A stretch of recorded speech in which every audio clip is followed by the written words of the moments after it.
ચલો ફ્રેન્ડ્સ, આજે આપણે બનાવવાના છે સરગવા અને ચવાણાનું શાક. પંજાબી શાકને પણ ભૂલાવી દે એવું ટેસ્ટી ચવાણું અને સરગવાનું શાક બનાવવાના છીએ. તો તમે વિડીયોને એન્ડ સુધી જોજો અને ફ્રેન્ડ્સ જરૂરથી ટ્રાય કરજો. એકદમ ટેસ્ટી એવું પંજાબી શાક જેવું.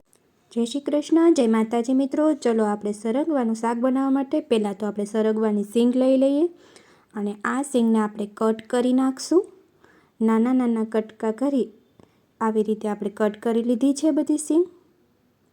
અને ફ્રેન્ડ્સ, આજે એકદમ અલગ અને ટેસ્ટી શાક આપણે બનાવવાનું છે. અને લોટ વિનાનું શાક, આપણે પંજાબી શાક જેવું શાક સિંગનું બનાવવાનું છે. તો તેના માટે આપણે કુકરમાં પહેલાં તો પાણી લઈ લઈએ અને આપણે જે કટ કરેલી સિંગ છે, સરગવાની સિંગને બધીને હમણાં એડ કરી અને થોડું નમક એડ કરી દઈશું આમાં. અને બધી સિંગ આમાં એડ કરી દઈએ. તો એકદમ અલગ યુનિક જ આજે શાક બનાવવાનું છે ફ્રેન્ડ્સ. હવે કુકરનું ઢાંકણું બંધ કરી અને આપણે એને 2 વિસલ વગાડી લઈશું. અને ત્યારબાદ આપણે એમાં જરૂરી ઇન્ગ્રીડિયન્ટ્સ જોઈ લઈએ. તો આ તમે જોઈ શકો છો, તીખું મીઠું ચવાણું, જેનું આપણે આ શાકમાં યુઝ કરવાનું છે ફ્રેન્ડ્સ. છે સરગવાનું શાક, પણ પંજાબી શાકને પણ ભૂલાવી દે તેવું. અને હવે આ ચવાણાને આપણે ક્રશ કરી નાખવાનું છે. તો સારી રીતે ચવાણાને આપણે ક્રશ કરી લઈએ. અને બીજા ઇન્ગ્રીડિયન્ટ્સમાં આપણે લેવાનું છે ડુંગળી. આ ડુંગળીને પણ આપણે કટ કરી લઈશું. પછી ત્યારબાદ ટામેટાં લેવાના છે. આ ટામેટાને પણ આપણે કટ કરી નાખશું. ઝીણું બારીક કટ કરવાનું છે આપણે. હવે આપણે જે ચવાણું લીધેલું હતું તેને ક્રશ કરી અને એનો ભૂકો લઈ લીધો છે ફ્રેન્ડ્સ. આદું અને લસણની પેસ્ટ બનાવી નાખીએ. તો આદું અને લસણને સારી રીતે આપણે પેસ્ટ કરી નાખવાની છે. અને ત્યાં આપણે વિસલ પણ વાગી ગઈ છે અને આપણા સરગવાની સિંગ એકદમ સરસ રીતે બફાઈ ગઈ છે. ત્યાં આપણે ટમેટાં, ડુંગળી બધું ઝીણું ઝીણું સુધારી લીધું છે ફ્રેન્ડ્સ. આ સરગવાનું શાક એટલું ટેસ્ટી અને અલગ બનશે, તમે એન્ડ સુધી જોતા રહેજો ફ્રેન્ડ્સ. અને અચૂક ટ્રાય કરજો. આવું શાક તમે ક્યારેય નહીં બનાવેલું હોય. આપણે ગુજરાતમાં તો આ શાક બનતા જ હોય છે, પરંતુ આપણે કેવું સિંગને આપણે કેવાથી બનાવીએ છીએ તો કે ચણાના લોટથી જ બનાવીએ છીએ. પરંતુ આજે તમે જોવો છો. ચલો આપણે હવે એમાં તેલ એક પેનમાં લઈ લીધું છે અને એડ કરીએ. અને હવે જોજો, જે ખાસ ખૂબી છે તે વઘારની જ છે. અને આપણે નથી પંજાબી શાક, તો એ પંજાબી શાક જેવો આમાં વઘાર સંપૂર્ણ આવશે. અને સિંગ પણ એકદમ ભરી જશે. અને સિંગ ભરવાની જરૂર નહીં પડે એવું ભરેલી સિંગ જેવું શાક જ બનશે. તો આપણે હવે તેલને એકદમ ગરમ થવા દઈએ. હવે એમાં તેલ ગરમ થઈ જાય પછી એમાં જીરું તતડાવી લઈએ. હિંગ એડ કરીશું.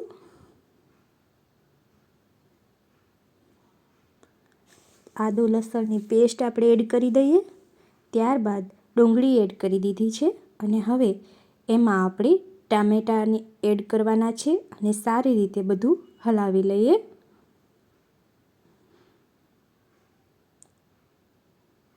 બધું એડ થઈ જાય એટલે આપણે હવે એમાં મસાલા એડ કરવાના છે.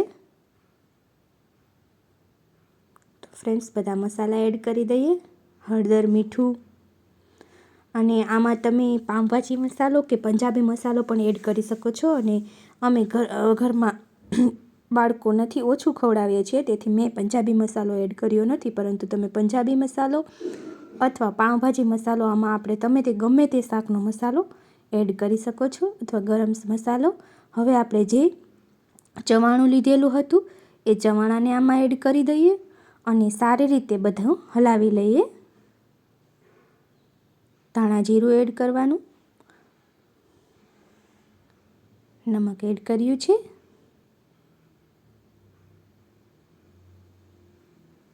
હવે બધું હલાવતા રહેવાનું છે. અને થોડું પાણી એડ કરી દેવાનું, જેથી કરી અને આપણે ચવાણું જે નાખ્યું છે એ નીચે બેસી ન જાય અને ગ્રેવી એકદમ આપણી ઘટ બનવા માંડે. અને જેટલી ક્વોન્ટિટી પ્રમાણે તમે જેટલી સિંગનું શાક બનાવતા હોય એટલું સામે તમારે ગ્રેવી બનાવવાની છે. તો ટમેટાં ડુંગળી બધું વધારે લઈ લેવાનું. હવે આપણે લીલા ધાણા એડ કરી દીધા છે અને બધું પાણી બળી જાય ત્યાં સુધી આપણે હલાવતા રહેવાનું છે. સારી રીતે હલાવતા રહીશું.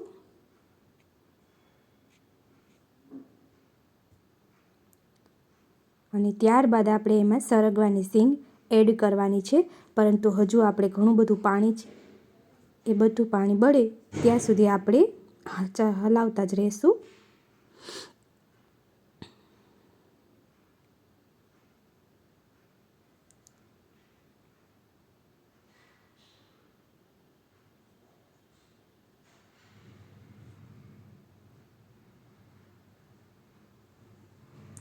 હવે આપણે આમાં કશ્મીરી લાલ મરચું એડ કર્યું છે, જેથી કલર સરસ આવે.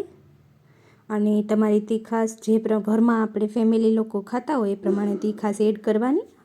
અને હવે શાક એકદમ સરસ રીતે બની ગયું. ત્યારબાદ આપણે હવે બાફેલી સરગવાની સીંગ એમાં એડ કરી દઈએ અને હવે આને ચમચાથી ઓછું હલાવવાનું છે, ધીમે ધીમે હલાવવાનું છે, નહીંતર આપણે બાફેલી સીંગ છે એટલે બધું તૂટી જાય અને એ પણ સરસ જ લાગે. આમાં બધું શાક ભળી જાય ત્યારબાદ આ સરગવાનું શાક તો બેસ્ટ જ બનશે ફ્રેન્ડ્સ, તમે જોઈ શકો છો. હવે ઉપરથી આપણે પાછા લીલા ધાણા એડ કરી દઈએ ને આવી રીતે આપણે હલાવવાનું, જેથી કરી અને આપણી સરગવાની જે સીંગ છે એ બધી તૂટી ના જાય. તો હવે આપણે સીંગને સરસ રીતે આમાં ભળી જાય ત્યાં સુધી ગરમ થવા દેશું. અને સીંગ પાકેલી છે, બાફેલી છે, એટલે આપણે સીંગ તો એની ચિંતા નથી, પરંતુ આમાં મસાલો અને સીંગ ભળી જાય ત્યાં સુધી આપણે હલાવી અને હવે નીચે લઈ લીધું છે. થોડું લીંબુ એડ કરી દઈએ ફ્રેન્ડ્સ અને પછી આપણે શાકને હલાવી નાખશું. હાફ લીંબુ એડ કર્યું છે અને હવે આપણે સારી રીતે હલાવી લઈશું. અને હવે આપણે એને સર્વિંગ બોલમાં લઈ લઈએ. તો ફ્રેન્ડ્સ તૈયાર છે એકદમ ટેસ્ટી અને ચટપટું પંજાબી શાકને પણ ભૂલાવી દે તેવું આપણું સરગવાની સીંગ અને ચવાણાનું શાક. તો એકવાર અચૂક ટ્રાય કરજો ફ્રેન્ડ્સ. અને જો તમને અમારી આ રેસીપી પસંદ આવી હોય તો મારી ચેનલને લાઇક, શેર અને સબસ્ક્રાઈબ જરૂર કરજો. Thank you friends. આભાર. જય માતાજી.